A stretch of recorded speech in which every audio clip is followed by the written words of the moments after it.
మన లాస్ట్ ఎపిసోడ్‌లో కర్ణుడు సూర్యుడి పుత్రుడు అని చెప్పాం. అండ్ సూర్యుడికి కుంతికి పుట్టాడు. మీకు గుర్తుంటే కుంతి కర్ణుడు పుట్టగానే తనని ఒక బుట్టలో పెట్టి నదిలో వదిలేస్తుంది. ఎందుకంటే ఆ వయసులోనే తనకి పిల్లోడు పుట్టాడని తెలిస్తే సమాజం తన గురించి ఏమనుకుంటుందని. అలా నదిలో వదిలేయబడ్డ కర్ణుడు హస్తినాపురానికి చెందిన రథసారథి అతిర అండ్ తన వైఫ్ అయిన రాధాకి దొరుకుతాడు. వీళ్ళు కర్ణుడిని తీసుకొని చాలా అల్లారు ముద్దుగా పెంచుకుంటారు. మీరు కర్ణుడికి రిలేటెడ్ ఏ స్టోరీ విన్నా కూడా దాంట్లో కర్ణుడిని విక్టిమ్‌లా చూపిస్తారు. పాపం చిన్నప్పటి నుంచి తల్లి ప్రేమ లేకుండా అండ్ రాజ్యానికి దూరంగా పెరిగాడని అందరూ అనుకుంటారు. కానీ రాధ దగ్గర నుంచి తను తల్లి ప్రేమను పొందాడు. అండ్ అతిరథ తనని చాలా బాగా చూసుకునేవాడు.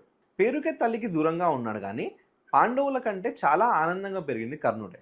మీరు ఇంకొక వైపు చూస్తే పాండవులు మాత్రం అడవిలో రాజ్యానికి దూరంగా అన్ని ఫెసిలిటీస్‌కి దూరంగా వాళ్ళే చాలా కష్టాలు పడ్డారు. కానీ దీని గురించి ఎప్పుడూ ఎవ్వరూ మాట్లాడరు.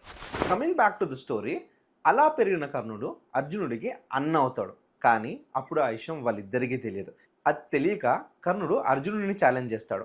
అండ్ ఈ సభను చూస్తున్న కుంతికి మాత్రం కర్ణుడు తన కొడుకు అని తెలుసు. ఎందుకంటే కర్ణుడు మాత్రమే సహజ కవచ కుండరాలతో పుట్టాడు. సో ఇప్పుడు కుంతి ఏం చేస్తుంది? వెళ్ళి వాళ్ళిద్దరి మధ్యలో ఛాలెంజ్ నాపుతుందా? తనే తన కొడుకుని అందరి ముందు చెప్తుందా?